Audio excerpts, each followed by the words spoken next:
Sir నమస్కారం sir. నమస్తే అండి. సార్ పూనం కౌర్ మరోసారి ఒక ట్వీట్ చేసింది. ఇది ఇంకోసారి చర్చనీయాంశంగా మారింది. అంటే రీసెంట్ గా తను ఫ్లైట్ జర్నీ చేస్తున్నప్పుడు ఒక హీరోయిన్ కలిసిందని, ఆ హీరోయిన్ ఒక హీరో తనను వేధిస్తున్నాడని చెప్పి బాధపడిందని చెప్పేసి ఈమె ట్వీట్ చేశారు. ఆ హీరోయిన్ మళ్ళీ తనతో పాటే యాక్ట్ చేసిన ఒక సోషియో ఫ్యాంటసీలో యాక్ట్ చేసింది. సో ఆ హీరో ఇబ్బందులు పెడుతున్నారు, ఇప్పటికీ ఇబ్బందులు పెడుతున్నారు, ఎక్కడ పడితే అక్కడ వెంబడిస్తున్నారు అని చెప్పేసి తను ఇండియా వచ్చినట్టు కూడా ఎవరికి చెప్పొద్దని తినకు చెప్పినట్టు కూడా ఈమె చెప్తుంది సార్. సో మరి ఈ ట్వీట్ మరోసారి చర్చనీయాంశం మారింది. ఎవరా హీరోయిన్ చర్చించుకుంటున్నారు. మీరు ఏం చెప్తారు సార్ ఈమె ట్వీట్ల పర్వం గురించి? అంటే ఒక క్లారిటీ ఇచ్చి ఉండొచ్చు. ఓకే, అంటే ఇప్పుడు ఒక వాతావరణం ఉంది మార్కెట్లో. ఇది హీరో సెంట్రిక్ ఇండస్ట్రీ అనేది ప్రపంచంలో అందరికీ తెలిసిన విషయమే. సినిమా పరిశ్రమ హీరో కేంద్రంగా నడుస్తుంది. దానికి కారణం ఏమిటి అంటే మనది పురుషాధిక్య ప్రపంచం కాబట్టి. సో హీరోయిన్ సెంట్రిక్గా సినిమాలు ఉండవు. అందుకని హీరోయిన్ గ్లామర్ మీద సినిమా అన్నా కానీ హీరో గారికే క్రెడిట్ ఇస్తారు. ఇది వాస్తవం. ఈ వాస్తవం ఆధారంగా ఉన్నటువంటి పరిశ్రమలో హీరో మీద దాడి చేస్తూ ఒక హీరోయిన్ చాలా ఓపెన్గా ఆయన ఏమిటి అనేది ప్రపంచానికి తెలియజేసే పద్ధతిలో ఒక ఉత్తరం రాసి దాన్ని పబ్లిక్ డొమైన్లో ఉంచి ఒక డిస్కసివ్ పాయింట్గా మార్చినటువంటి ఒక సందర్భం ఇది. ఈ సందర్భాన్ని తనకి అనుకూలంగా మలుచుకుంటూ ఆవిడ ఒక ట్వీట్ చేసింది. ఈ నేపథ్యం చూడకుండా పూనం కౌర్ గారి ట్వీట్ను విడిగా చూడటానికి అవకాశం లేదు. ధనుష్ వర్సెస్ నయనతారకి మద్దతు ప్రకటిస్తున్నటువంటి హీరోయిన్లు, మౌనంగా ఉన్నటువంటి హీరోలు అనే వాతావరణం నడుస్తోంది. ఇప్పుడు దాని మీద చర్చ జరుగుతోంది. ఆల్రెడీ విఘ్నేష్ శివన్ ఒక 2 ట్వీట్లు పెట్టి డిలీట్ చేశాడు. ఈ డిలీట్ చేయటం వెనకాల ఏముంది? ఇండస్ట్రీ పెద్దలు ఉన్నారా? ఈ లెటర్ కూడా రేపు ఎల్లుండో మాయం కాబోతోంది, ఈ వివాదం ముగియబోతోంది అని ఒక వాదన. రెండోది, ఆయన 100 కోట్లకు పరువు నష్టానికి వెళ్ళే అవకాశం ఉంది అని ఒక వాదన నడుస్తున్నాయి.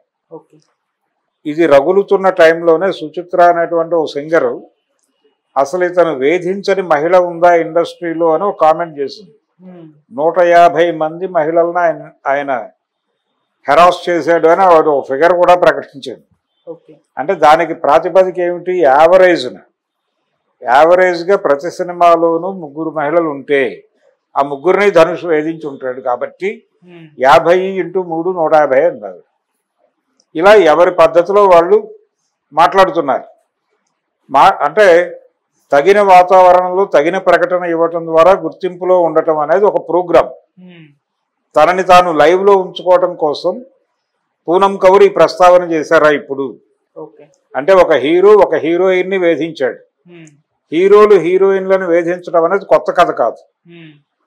అంటే ఇప్పుడు ఆవిడ చెప్పిన సోషియో ఫ్యాంటసీ అంటే నాగవల్లి అనుకుంటే వాళ్ళిద్దరూ ఉన్నారు దానిలో. ఆ సినిమా హీరో ఎవరు? వెంకటేష్ గారు.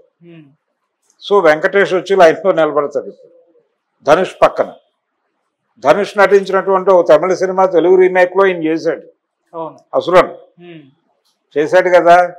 సో ఆ కేటగిరీలో వెంకటేష్ని పెట్టేసిందా అనే అనుమానం వస్తే అది ఇబ్బందికరమైన వ్యవహారమే. ఎందుకంటే స్పెసిఫిక్గా లేకుండా ఇలా క్విజ్ టైప్ విషయాలు, అంటే క్విజ్ ధోరణిలో ప్రజల ఆలోచనలకు వదిలిపెట్టేసి ఆరోపణలు చేయటం అనేది ఖచ్చితంగా నైతికత అనిపించుకోదు. ఇప్పుడు ఆవిడ చాలా స్పష్టంగా నయనతార, ఇదిగో బలానా రోజున నీకు నా మీద ఈర్ష్య మొదలైంది, ఆ రోజున నువ్వు నన్ను కామెంట్ చేయటం మొదలుపెట్టావు ఒక సినిమా ప్రీ రిలీజ్ ఈవెంట్లో అని చాలా కేటగారికల్గా పద్ధతిగా రాసుకుంటూ వెళ్ళింది ఆవిడ వివరణాత్మకంగా. అది కదా చేయవలసిన పని.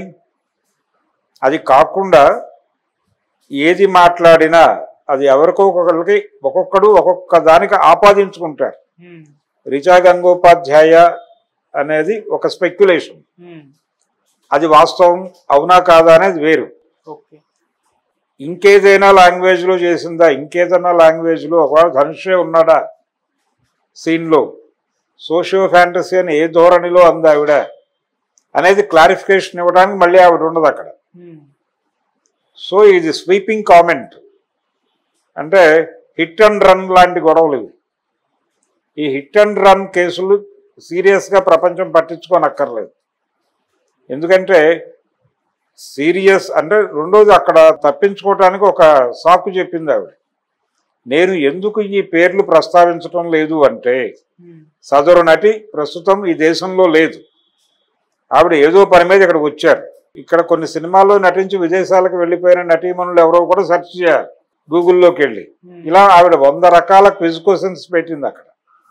ఆవిడ అనుకోకుండా ఇండియా వచ్చిన సందర్భంలో, అనుకోకుండా తనని కలిసినప్పుడు, అనుకోకుండా వచ్చిన ప్రస్తావనలో ఒక హీరో, మనిద్దరం కలిసి నటించినటువంటి సినిమాలో నటించిన ఒక హీరో నన్ను స్టిల్ వేధిస్తున్నాడు అని ఆవిడ చెప్పినట్టుగా ఈవిడ ప్రపంచానికి చెప్పింది. దీనివల్ల ఏమిటి ప్రయోజనం? హీరోలు హీరోయిన్లను వేధించెదరు అనేది కొత్త విషయమేమీ కాదు.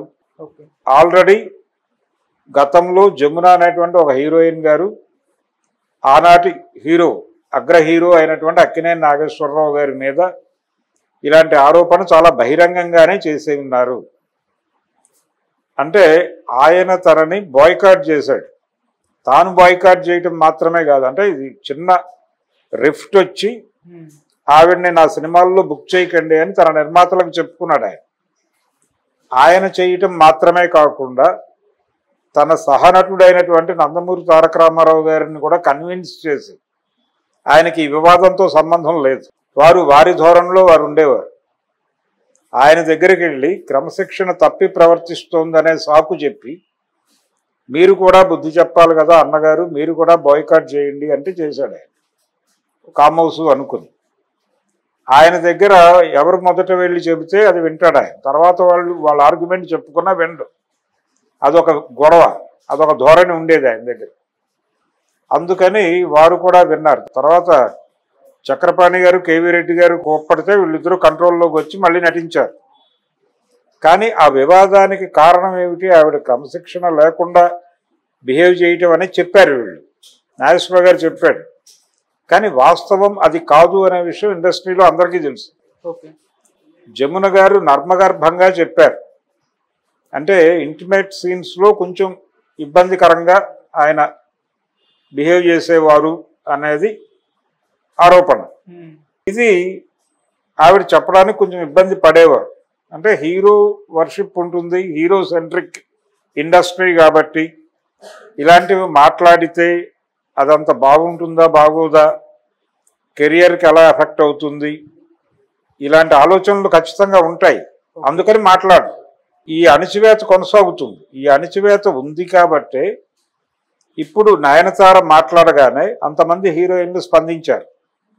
అంటే మనలో ఒకళ్ళు మాట్లాడేవాళ్ళు కూడా ఉన్నారు అనేటువంటి ఒక అప్రిసియేషన్ కనిపించింది. కాబట్టి ఇంకా ఓపెన్ డిబేట్లు పెట్టుకోవచ్చు, ఏం కాదు. అంటే ఇది ఓపెన్ అయిపోయిన తర్వాత ఇంకెందుకు మొహమాటం? బలానా సినిమా షూటింగ్లో నన్ను బలానా హీరో ఇబ్బంది పెట్టాడని చెప్పేయండి, యుద్ధం మొదలవుతుంది. ఇప్పుడు మొన్న జస్టిస్ హేమా కమిటీ నివేదిక మలయాళం ఇండస్ట్రీ మీదుగా అన్ని పరిశ్రమల్ని ఎలా కుదిపిందో, నయనతార ధనుష్కి రాసినటువంటి బహిరంగ లేఖ మొత్తం అన్ని చలనచిత్ర, అంటే అది టాలీవుడ్డా, బాలీవుడ్డా, మాలీవుడ్డా, కోలీవుడ్డా అనేది పక్కన పెట్టేస్తే మొత్తం చిత్ర పరిశ్రమలో ఉన్నటువంటి అందరు హీరోల ప్రవర్తనల మీద ఒక రివ్యూ జరిగిపోతుంది కదా ఓపెన్ డయాస్ మీద. అది జరగాలి. అది జరిగితే ఈ ప్రమాదం కొంతవరకు తగ్గుతుంది. అంటే ఇలా గ్రాంటెడ్గా తీసుకుని హీరోయిన్లను ఇబ్బంది పెట్టుట అనేటువంటి కార్యక్రమం జరగదు. హీరోయిన్లని హీరోలు ఇబ్బంది పెడతారు, డైరెక్టర్లు ఇబ్బంది పెడతారు, ప్రొడ్యూసర్లు ఇబ్బంది పెడతారు అనేదే కదా హేమా కమిటీ నివేదిక చెప్పిన విషయం. ఇది కొత్త విషయం కాదు కదా. లైంగిక వేధింపులే కదా అక్కడ కూడా ఇష్యూ. దాని మీదే కదా మొన్నటిదాకా తెలుగు ఇండస్ట్రీలో కూడా గొడవ జరిగింది.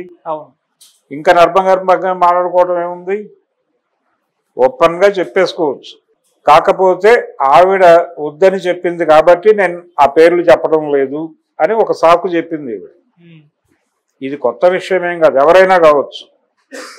వీరు అవుతారు వీరు కారు అనేది ఏం లేదు, ఎవరైనా అయ్యుండొచ్చు. కాబట్టి ఆవిడ ఒక తేనె తుట్టని కదిపే ప్రయత్నం చేసింది తన వంతుగా. రెండోది, ఈ చర్చ జరుగుతుండగా ఒక వాతావరణం ఏర్పడి ఉన్నప్పుడు